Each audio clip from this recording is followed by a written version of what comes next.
Hey, everybody.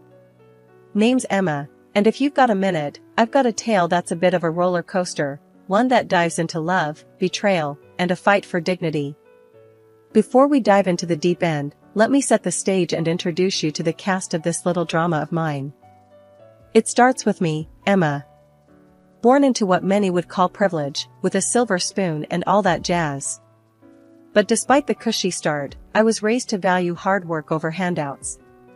My dad's the king of the engine additive world, a self-made man who turned a niche into an empire. Mom's no slouch either, she built a beauty salon empire from the ground up, making her name synonymous with style. Their divorce when I was 19 could have been messy, but they kept it classy, splitting everything down the middle while somehow maintaining a friendship. Dad stayed single, content with his business and bachelorhood, while Mom remarried but didn't expand the family beyond me. Enter Jake, stage right. My husband, or as I've come to think of him, the catalyst of my personal upheaval. We got hitched when I was fresh out of college, after I landed a job teaching music to kids with more energy than sense. Life seemed pretty sweet until we hit a bump, I got pregnant, and suddenly, Jake's true colors started to bleed through. One lazy Sunday, sprawled on the couch with his feet up, Jake casually lobbed the grenade into our life. Emma, babe, why don't you just quit your job? Stay at home with the baby. We'll manage. I nearly choked on my tea. Quit my job? Jake, you know we can't afford that on your salary alone. Plus, I love my work. He waved a hand dismissively, a smirk playing on his lips. Come on, Em. It's not like we're ordinary folks. Your dad's loaded. A little help from him, and we're golden. I felt my blood boil. That's not the point, Jake. I'm not tapping into my parents' wealth for our day-to-day. We agreed to live within our means. But Jake wouldn't let it go. Over dinner, in front of his parents no less, he brought it up again. Emma's considering taking some time off work, you know, with the baby coming and all. His mom, Carol, a woman with a sharp tongue and an eye for advantage, jumped in. Oh, that's wonderful. With Emma's family, you two don't have to worry about a thing. I clenched my fork a little tighter, trying to keep my cool. Actually, we haven't decided anything. And we intend to manage on our own, thank you. Jake's dad, Frank, never one to miss a beat, chimed in with a chuckle. Why play the hard way, Emma? A little help from your folks, and you could be living easy. Why waste that opportunity? The conversation spiraled from there, with Jake and his parents painting grand pictures of a life lived on my parents' dime. Every word felt like a betrayal, twisting the knife a bit deeper. They didn't see me, they saw a ticket to an easy life. That night, lying in bed next to Jake, I couldn't shake the feeling of isolation. Jake, do you really think we should be relying on my parents like that? I whispered, hoping for some sign I'd misread the situation. He rolled over, facing me with those eyes that once melted my heart. Emma, it's not about need. It's about what's smart. Your parents can afford it, and we deserve a break. Why not take it? Deserve. That word echoed in my head long after Jake had drifted off to sleep. It was clear we were on different paths, with different values. I lay awake, staring at the ceiling, wondering how I'd missed the signs, and where we went from here. After that first clash with Jake about money and pride, I thought maybe, just maybe, we'd find our way back to the same page. But, oh, was I wrong? Enter the in-laws, stage left, with their own special brand of chaos. Jake's folks weren't exactly the poster children for self-reliance. They had this way of sniffing out a free meal from miles away, and my family's wealth was like a beacon to them. One evening, we're all sitting around our cramped living room, and Frank's going on about this new business opportunity that just needed a small investment to get off the ground. So, Emma, darling, Carol starts, her voice dripping with that fake sweetness that could give you cavities. With your family's resources, I bet you could easily help us out. It's such a sure thing. I tried to keep my cool, really I did. Carol, Frank, I've told you before, we're managing our finances independently. My parents' money isn't part of this equation. But Frank, oh, he's got the persistence of a door-to-door salesman. Come on, Emma. It's not like you'd feel it. What's a few thousand to your dad? He probably spends that on golf in a weekend. The audacity floored me. Here they were, sitting in our home, eating our food, and they had the guts to treat my family's hard-earned money like it was theirs for the taking. Jake tries to play mediator. Maybe they have a point. It's just a loan, right? We could help out family. Family? I nearly choked on the word. Jake, when did we decide it's our job to bankroll your parents' dreams? The room went ice cold. Carol, not one to let a moment of drama go by unexploited, piped up. Well, I never. Here we thought family helped each other out. But if you're going to be stingy. Stingy? Now, I was seeing red. Working for what you have isn't being stingy, Carol. It's called being responsible. Maybe you should try it sometime. Frank tried to smooth things over, but the damage was done. Look, Emma, no need to get upset.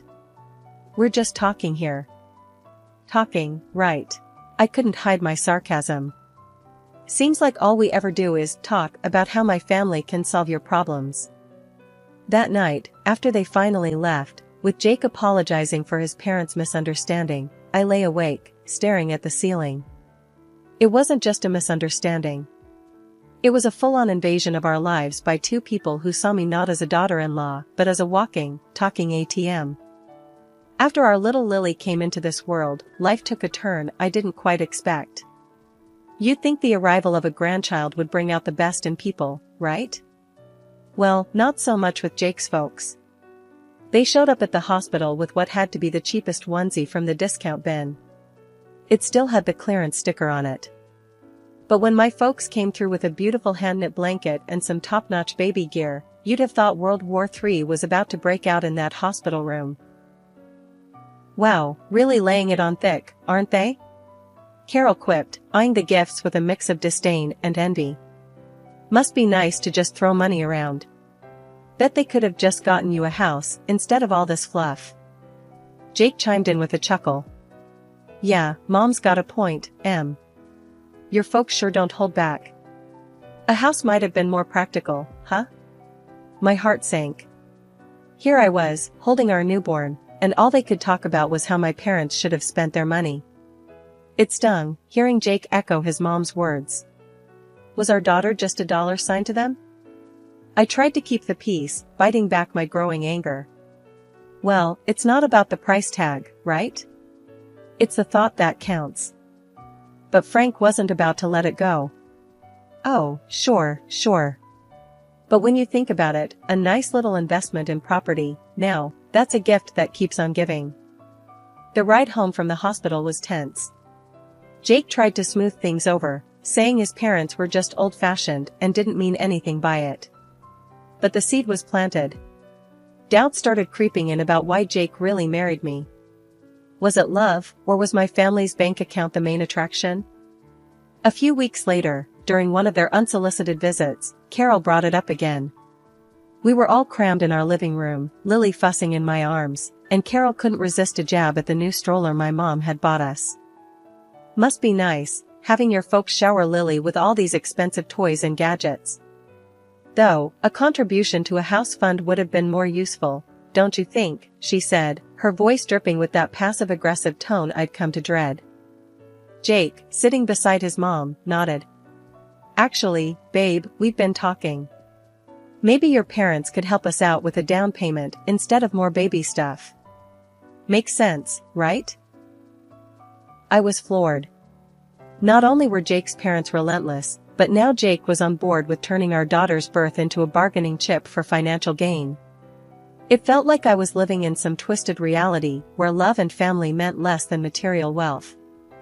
Is that what this is about for you, Jake? Using my parents for money? I couldn't hide the hurt in my voice.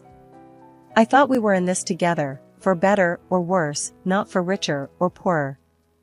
Jake looked taken aback, but Carol just sniffed. Well, when your wife's parents are rich, it's only practical to think about these things. After they finally left, I lay awake, staring at the ceiling, Lily asleep beside me. The realization hit me hard. My marriage, my family, it all felt like a transaction to them. And I was the currency. The last few years have been a roller coaster, to say the least. Lily's grown into a fiery little 3-year-old, full of life and laughter. But life threw us some curveballs that I never saw coming. First, it was Mom. The accident was sudden, a shock to all of us. I was drowning in grief, barely keeping it together, for Lily. But Jake? His first question wasn't about how I was holding up. No, it was, so, how much are you getting from your mom's will? It felt like a slap in the face. My mom wasn't even cold, and here he was, eyeing her legacy like a vulture. According to Mom's will, I inherited the barbershop chain. I knew nothing about running a business, but Jake was quick to offer his expertise. Babe, let me handle this. You know I've got a knack for business, he said, all confidence and smiles. I was too lost in my grief to argue. So, I let him take the reins, though I made sure the ownership papers stayed in my name. I thought, maybe, just maybe, he could turn things around for us. Then, barely a year later, Dad passed away from a heart attack. Losing both my parents in such a short time broke something in me. I needed Jake more than ever, but all he could talk about was what we'd inherit from Dad. The day after Dad's death, Jake's parents came over. I expected maybe a shred of decency, a moment of respect for my loss. But no, they dove straight into speculations about Dad's wealth. So, Emma, must be a hefty sum coming your way, huh?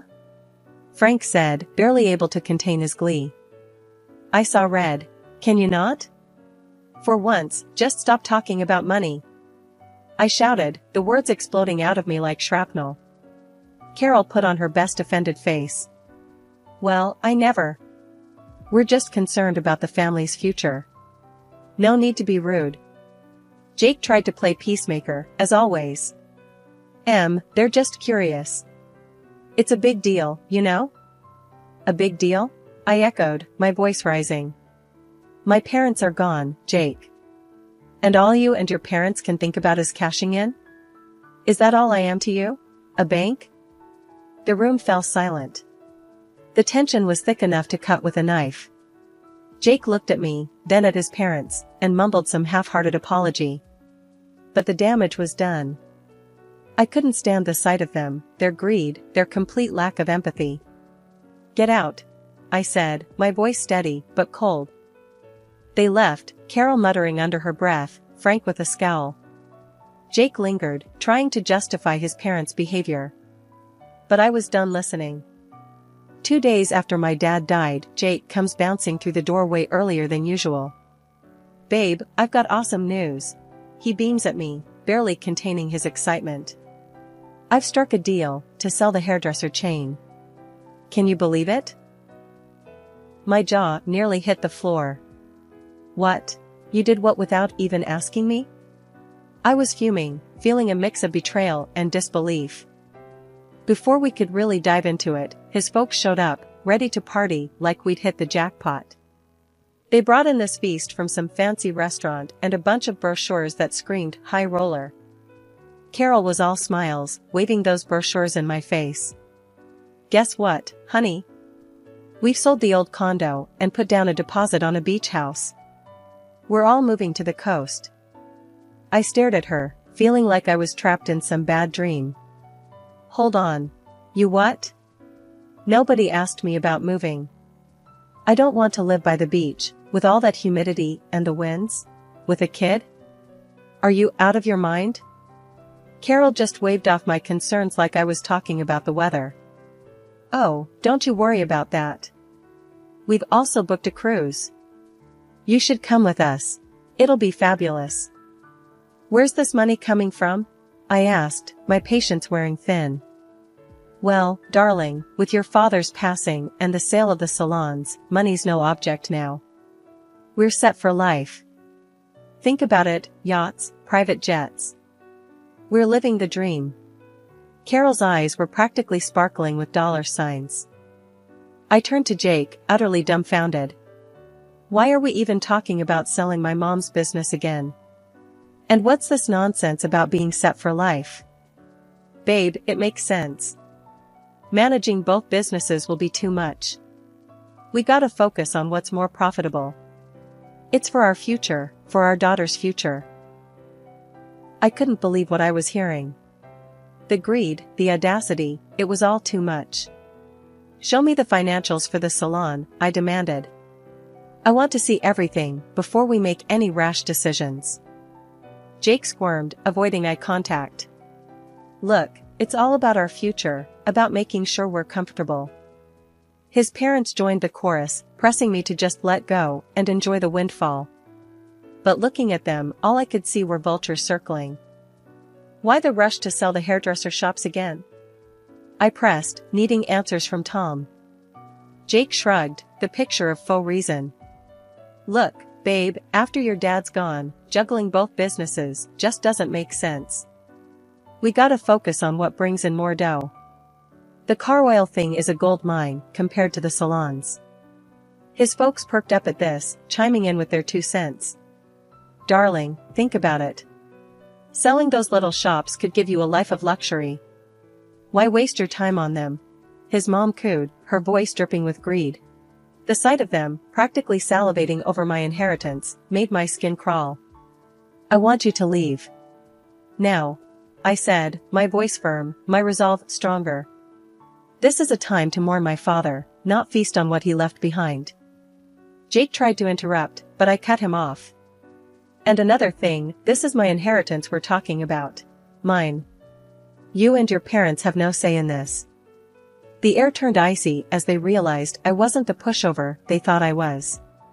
With heavy steps and heavier scowls, they left, leaving me to ponder the lonely battle ahead. The dawn after my father's funeral found me in a fog of grief, the world around me dulled to a monotonous gray.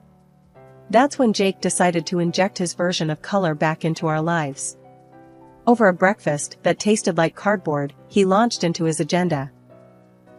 We need to call a meeting with the founders of your father's company, pronto, Jake stated, his voice slicing through the quiet like a knife. I paused, a piece of toast halfway to my mouth, and stared at him. Jake, my father has just been buried. Can't this wait? I need some time to process everything. He waved off my concerns with a flick of his hand. Time is money, babe. We need to act fast. Frustrated and seeking clarity, I reached out to our family lawyer, asking for a breakdown of the barbershop chain's status and a primer on my father's business dealings. Information, I hoped, would give me some ground to stand on. A month whirled by in a blur of legal jargon and financial statements until Jake, accompanied by his parents, descended upon our house once more, each of them bursting with unsolicited advice and greed-laden suggestions. Without so much as a hello, Jake dove right in. You know, I've been thinking, I'm the right man to lead your dad's company. The audacity of his claim left me speechless, but he wasn't done. And, I'll need a new car. Something that screams business mogul. The latest BMW should do the trick. Before I could even muster a response, Carol chimed in with her own outrageous demands. The coastal house is nearly ready. We just need to throw in another $300,000, plus some for furniture. And, dear, I expect you to set up an account for me. I need to maintain my lifestyle, after all. After listening to their endless demands, I knew what I had to do. It was like a switch flipped inside me. No more Mrs. Nice Gal. Clutching the divorce papers like a shield, I stepped forward, interrupting their chatter. Jake, we need to talk, I announced, placing the papers before him on the coffee table. He picked them up, a frown creasing his forehead. What's this, then? His attempt at nonchalance couldn't hide the tremor in his voice. Divorce papers, I stated, every word deliberate, icy. I've had the business audited. Jake, you've run it into the ground. It's teetering on the edge of ruin because of your management. His face drained of color, a guilty child caught in a lie. I was trying to make it better, he stammered, his excuses as flimsy as his confidence. Make it better? By firing our most talented staff and neglecting the core of what made the business succeed. My voice rose, fueled by a cocktail of anger and betrayal. Carol, ever the meddler, couldn't resist intervening. Now, dear, let's remember he's entitled to half of everything. Marriage binds assets, after all. I couldn't help but laugh, but there was no joy in it. Nice try. But everything's been in my name since before I made the colossal mistake of marrying your son. He gets nothing from me. The room went silent. They were stunned, their grand schemes shattering around them. And another thing, I added, staring Jake down. You're going to pay back every penny you've cost the business. Every single penny. When the reality of the divorce finally hit Jake, his reaction was to desperately grovel, pleading with me to reconsider. Please, can't we talk about this? There has to be another way, he begged, his voice cracking with desperation. His parents, not to be outdone in the drama department, launched into their own tearful performance. They lamented about sinking all their funds into the coastal house, a property now hanging by a thread without the next installment. We're going to lose everything, his mother sobbed, her tears flowing freely. Please, think of what this means for us. I listened, my heart hardened by their previous actions, feeling nothing but a detached coldness towards their plight. Sorry, but that's your mess, I stated, my tone unwavering. With a newfound resolve, I guided them to the door, closing it, and this chapter of my life, behind them. In the days that followed, I didn't allow myself to dwell on the past. Instead, I focused on the future, selling the apartment that Jake and I once shared. The sale provided just enough for a quaint, welcoming house that promised a new beginning for my daughter and me. Stepping into our new home, I felt a weight lift off my shoulders, a sense of peace enveloping us in a way that had been missing for too long. The wheels of justice turned slowly but surely, and when they finally caught up with Jake, he was ordered to compensate for the turmoil he'd inflicted on the hairdresser chain. The courts determined that his recklessness had a price, and he was forced to liquidate his share of our old apartment to meet his financial obligations. Watching him being held accountable for once felt like a bittersweet vindication for the hardship he'd put us through. Out of nowhere, my phone rang one day, and on the other end was my former mother-in-law, her voice laced with desperation. We're in a bind. We need help to buy a place, any amount would help, she pleaded, her audacity leaving me incredulous. I took a deep breath, collecting my thoughts, before responding. You made your bed, I replied, my tone steady and resolute.